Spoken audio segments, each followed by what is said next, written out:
All right, so we move on to our topic of the week, and this week, in honor of Dunkirk, we are counting down our top 5 Christopher Nolan movies. He's reached 10 movies now, so it seems like the perfect time to check in halfway point. What half do you like more, this half or that half? We're picking nothing but the best Chris Nolan stuff here.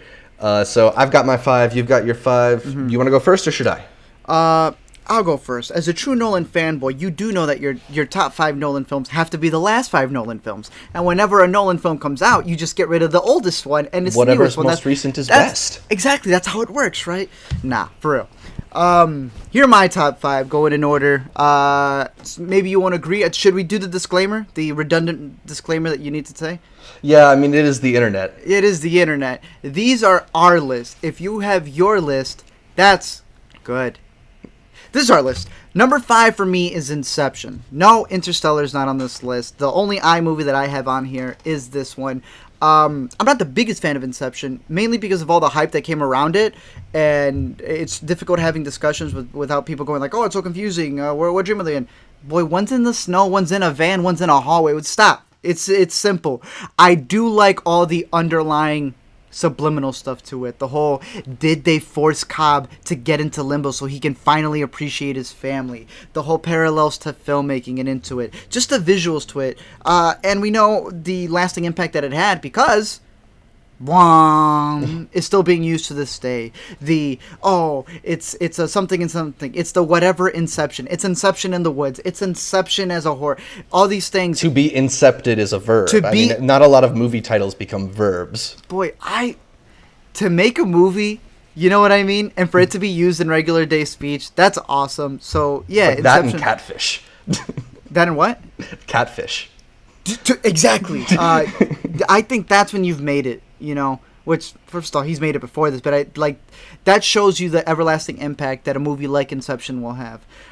For me, number 4, and sometimes I switch these out, number 4 and 3 get switched out a lot because, yes, the trilogy, I don't know. I want to say it's one of the best trilogies, but the third one I've been very vocal about. Disappointed, broke my heart. Since then, I haven't been able to love. But I'm always conflicted between number 3 and 4 on which is better. Number 4 for me is Batman Begins. And honestly, go rewatch that if you haven't. Binge, do your marathon. Batman Begins is dope. The underlying theme of fear between... I saw a fantastic video. I wish I remember. Maybe I'll send you a link to it so you can post it on this video as a little link thing. The idea of how all the characters in the movie conflict with each other just on their stance of fear is fantastic. Bruce Wayne uses fear to become a better person to defeat crime.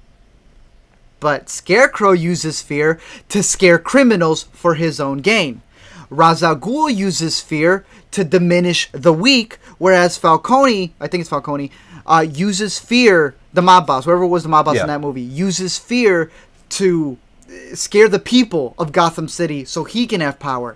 And they each one, just off of fear, are able to clash with each other because there's one thing that they do not like about each other. It is a fantastic origin story. Yes, my boy did steal it from Doctor Strange, but it's such a good movie. It really is. Yeah, and you mentioned it's an origin story, but I think it even stands out amongst all the origin stories we get as just one that's really still different feeling in the way that it kind of distances itself from a lot of the iconography and the names and stuff. It does that thing of placing Batman in the real world that people give Nolan a lot of credit for. Yeah, because that's where it spiraled off. Also, it was meant to be a standalone, and I think that's a perfect way to put it. Origin stories just feel like that was the setup. Can't wait till the real film for the sequel. This felt like this is the movie, and then we were treated to it as my number 3, The Dark Knight.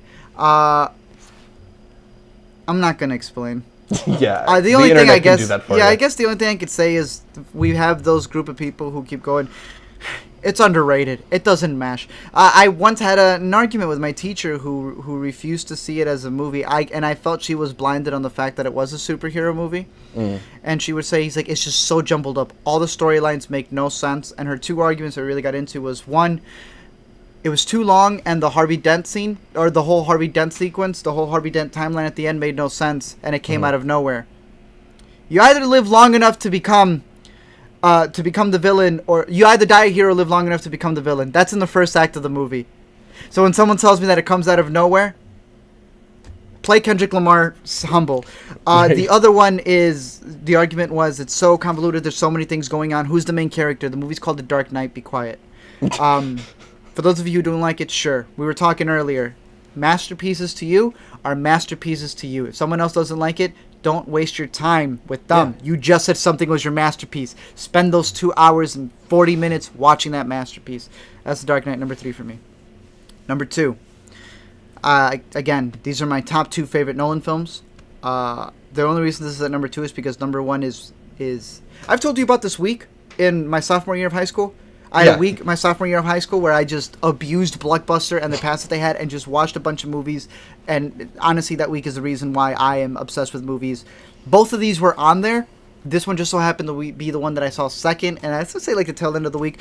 Prestige is a fantastic film. The Prestige is beautiful in its visuals. It's beautiful in its storytelling, in the way that it just tells you, I'm going to manipulate you with this movie. Are you ready? Yes. You're the little kid that Michael Caine is telling, the setup to The Prestige to.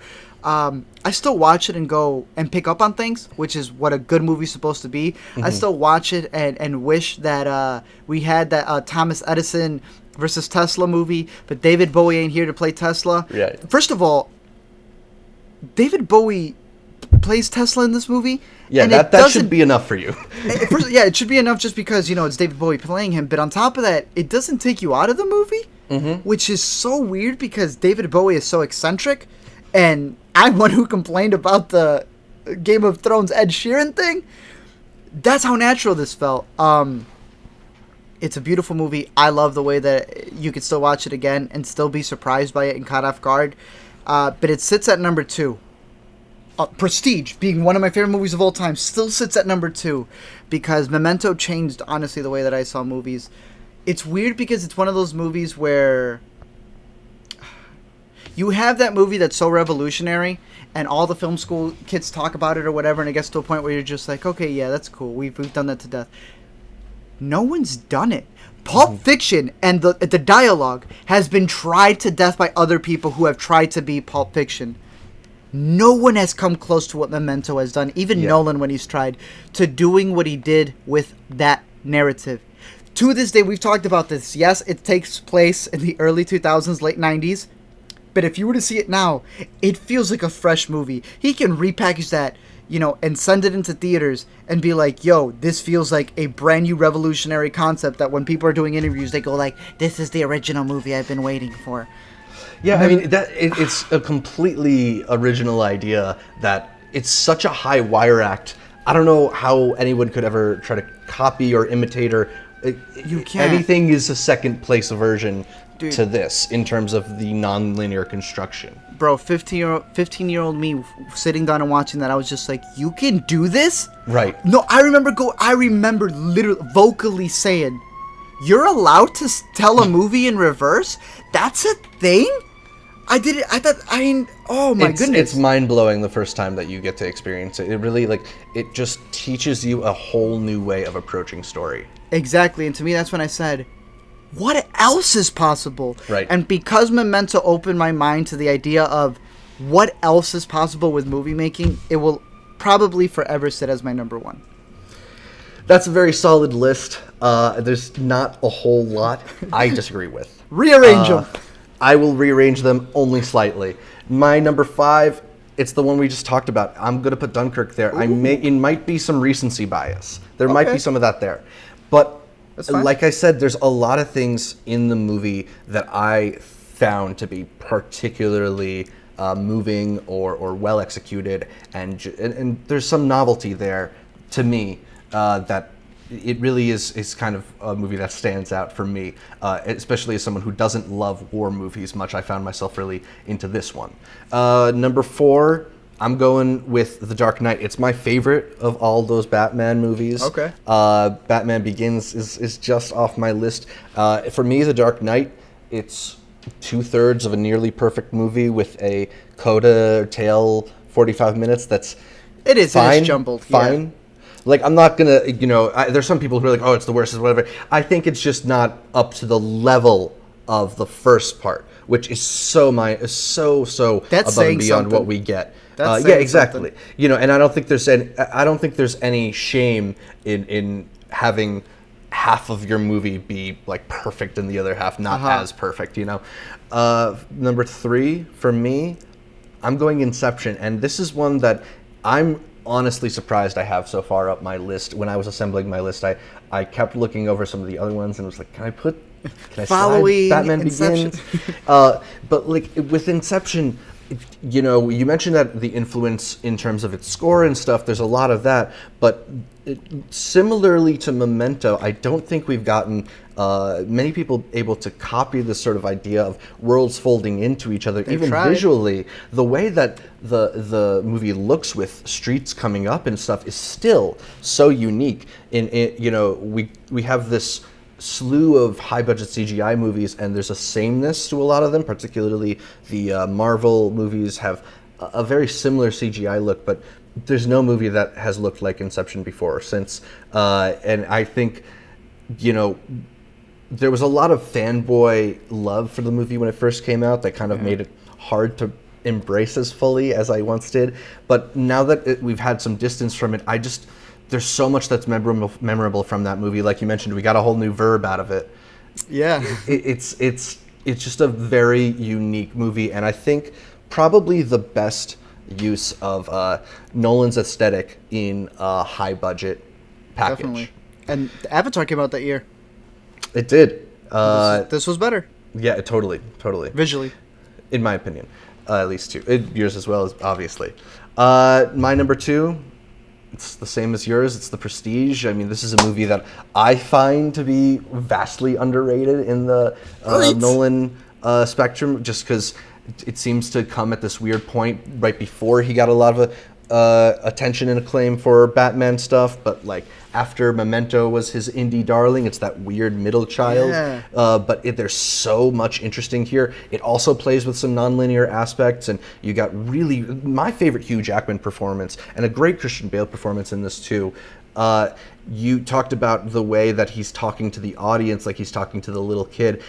Nolan is a guy who does some meta aspects to his movies. There's some of that in Inception, and there's some of that in Interstellar. Yeah. This, for me, is where it works the best, because he's telling you the construction. He is giving you the tools to try and piece this together.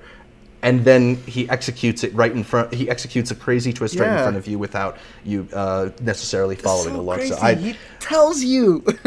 Not to mention, it's a beautifully designed movie.